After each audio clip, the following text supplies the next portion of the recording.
오늘 조선 공중비사는 아들 같은 연산군과 간통을 했다고 의심받은 월산대군 부인 박씨 이야기입니다. 연산군 12년인 1506년 6월 9일 실록에는 연산군은 월산대군 박씨에게 정려문을 내려주었다고 적혀 있습니다. 그리고 월산대군 부인에게 승평 부부인이란 당후를 지어주었고 문신에게 그녀에 관한 책을 찌어 올리게 했습니다. 그러자 사관은 그날 연산이 박씨 부인과 간통을 했다고 적고 있는데 시중에 떠도는 유언비어를 사실로 본 것으로 이날 실록에는 사관의 개인적인 의견이 좀 길게 기록되어 있었습니다.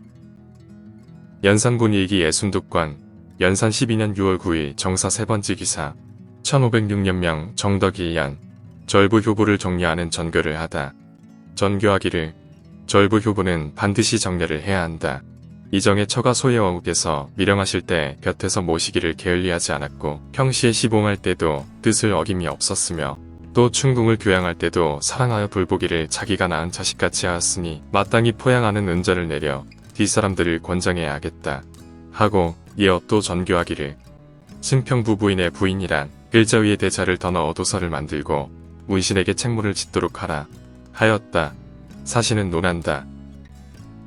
박씨는 수십 년을 과거하며 불교를 받들고 미더정의 묘 곁에 흥복사를 세우고 따라서 명복을 비느라 자주 그 절에 가므로 사람들이 혹 의심하기도 하였다.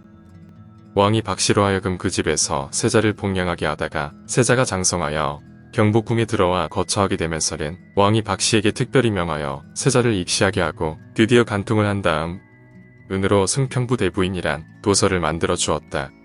어느 날 밤 왕이 박씨와 함께 자다가 꿈의 정을 보고는 밉디 여겨 내관으로 하여금 한 길이나 되는 철장을 만들어 정의 묘 광중에 꽂게 하였는데 우레와 같은 소리가 들렸다.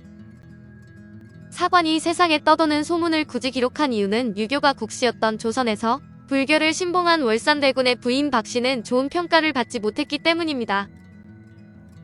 월산대군 부인 박씨에 대한 실록의 기록들을 살펴보기 전에 연산군 일기가 과연 다른 어떤 실록보다 공정하게 기록됐다고 보기는 어려운 점이 있습니다. 중종 2년 일기청에서 연산군 일기 편찬 지침이 마련되었고 사초들을 제출하라는 왕의 명령이 떨어졌지만 아무도 나서는 사람이 없었습니다. 나중에 왕은 실록 편찬관에게 어떤 정치적 불이익도 주지 않겠다고 했지만 그래도 나서는 사람이 없자 편찬관의 이름을 비밀로 하겠다고 하고서야 겨우 일이 진행될 수 있었습니다. 그래서 이런 정치적 부담 때문에 연산군 일기가 아주 객관적으로 집필되었다고 볼 수 없는 것입니다.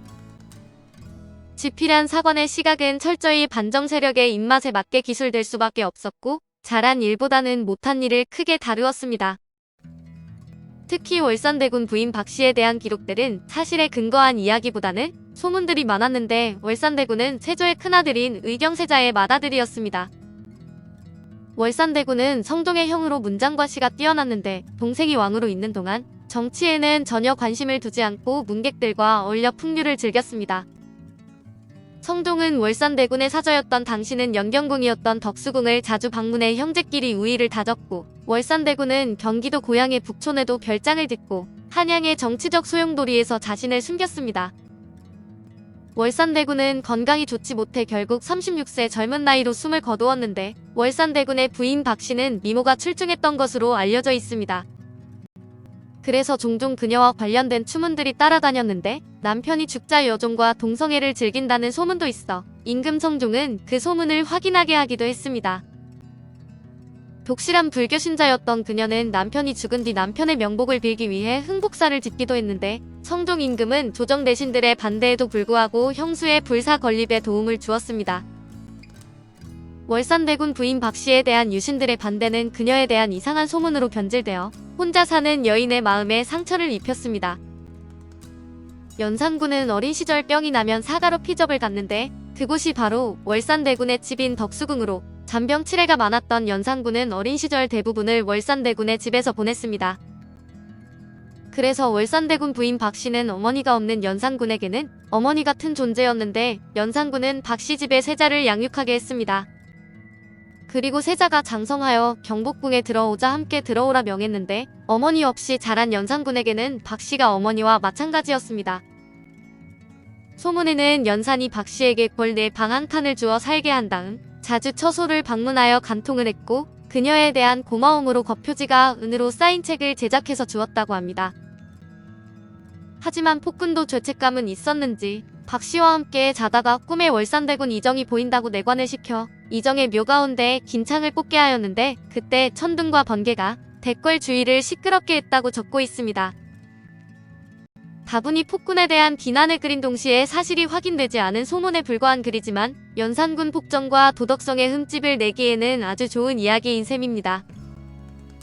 연산군을 몰아내고 반정에 성공한 박원종이 연산군과 누이의 불륜을 조작해 자신의 행위를 정치적으로 정당화하기 위해 소문을 퍼뜨렸다는 이야기도 있습니다. 실제로 월산대군 박 씨의 나이는 50을 훨씬 넘겼기 때문에 그녀가 연산군에게 몸을 더럽히고 임신을 한 뒤 그 부끄러움 때문에 목을 매달았다는 것은 앞뒤가 잘 맞지 않는 억지 이야기인 듯합니다. 그렇지만 어디 연산군이 또 상식적인 인간이 아니라서 확실한 것은 아무것도 없습니다.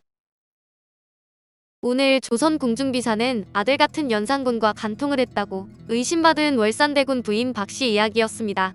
감사합니다.